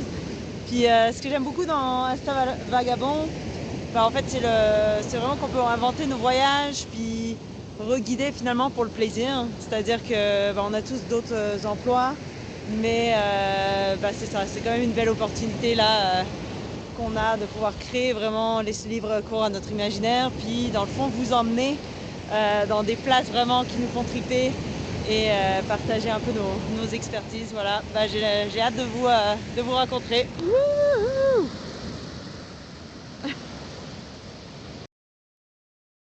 Vous voyez que c'est pas le même style de mer, hein? Mariana Baffin, non, je suis pas sûr, pas tout de suite en tout cas. Mais tu serais capable, mais on va quand même attendre.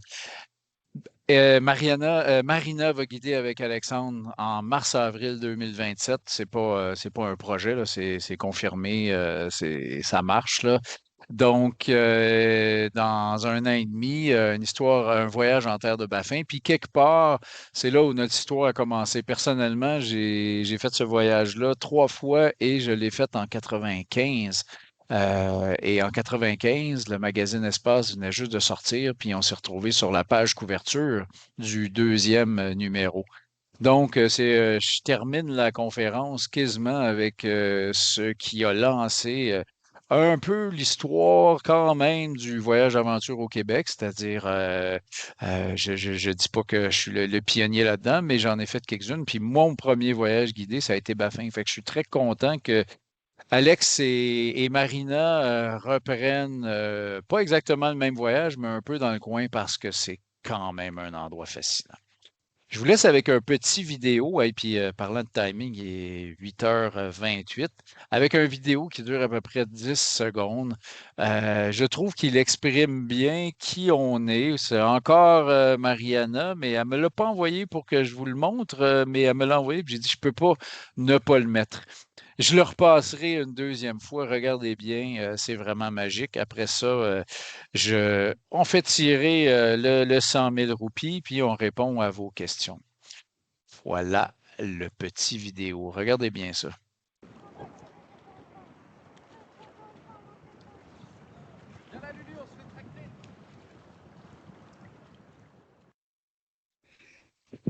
Mariana, oui, en passant, c'est mon ami Pécosa qui m'a permis pour la première fois à mes 30 ans nager dans son dos avec lui. Puis cette année, je me suis réessayée, puis il était tellement content, puis on a vécu un petit moment magique. Mais ça, c'est juste aussi pour vous dire que la mer et moi, on est en contact, quelque chose de très, très fort. Puis je vous prépare deux nouveaux voyages en kayak de mer qui vont sortir la semaine prochaine en Patagonie, en kayak de mer, puis l'autre en Croatie. Donc, attends, peut-être on n'ira pas nager avec les chevaux, là, mais je vous ferai des belles surprises également. Bon, j'arrête le partage de l'écran. J'espère que ça ne va pas être la catastrophe. Non, mais c'est fou, là, parce que le cheval, il n'a pas les pieds dans le fond. Là, il nage avec Mariana. Fait que tu ne pèses pas 100 kilos quand même, hein? OK. Bon. Alors, je ne sais pas si vous voyez, est-ce qu'on voit? Alors, je fais tirer celle. Donc, Lindell, on fait un essai, là. Es-tu capable de partager une liste à l'écran puis on tire un numéro au hasard? Oui, je vais partager un des écrans ici.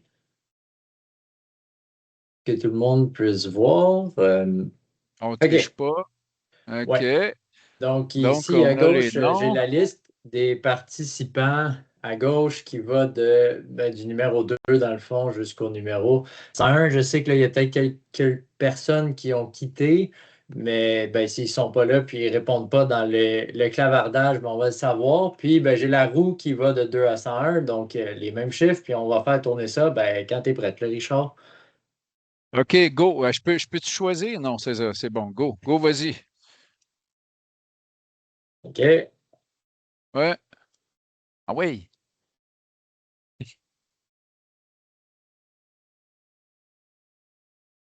OK, donc numéro 27. Joël Saint-Pierre. Ah, je ne connais pas. Non, on peut recommencer. Ben non, ça me fait plaisir, Joël. Donc, Joël Saint-Pierre. Yuki, fait que tu communiqueras avec nous autres, puis ça te gagne. C'est quand même 1000 pièces de crédit sur un voyage. Fait que tu vas avoir comme 100 billets de 1000 comme ça. Ben non, on t'enlèvera 1000 pièces. Est-ce qu'il y a des questions? J'en ai pas vu, là. Il y avait quand même une centaine plus qu'une centaine de personnes qui participaient. Fait que j'espère que vous comprenez un peu qui on est. Le but de la conférence, c'est que ça vous tente de nous parler encore plus. Vraiment, moi, en 30 ans dans le domaine du voyage, j'ai jamais été aussi fier et heureux de cette programmation-là, des gens avec qui on travaille. Je le dis très franchement. On a enlevé, on a gardé tout ce qu'on a appris depuis presque 30 ans. On a essayé de garder le meilleur. On a la chance d'avoir d'autres sources de revenus qui font en sorte qu'on peut faire juste ce qui nous tente. Puis c'est à vous, c'est vous qui en profitez en fait, là. Donc, moi, je repars dans quelques mois quand même en Crète. J'ai 2 groupes, un groupe sur mesure qui est déjà complet, puis après le groupe à Amorgos. Après, je me retrouve au Népal. Je suis super content. Merci les guides qui étaient là. Merci vous autres. Je ne sais pas, est-ce qu'il y a des questions, Lindell? On a beaucoup de commentaires, des chats, des OK. super commentaires. Merci à tous qui nous ont laissé des commentaires, des beaux commentaires. Bon. Ben, on va mettre fin à l'événement. Peut-être les guides qui étaient là, on reste là juste 5 minutes, mais merci beaucoup, puis au plaisir de vous revoir sur le terrain. Écrivez-nous. Bye bye. Merci à vous tous. Merci tout le monde. Bonne soirée. Merci, au revoir.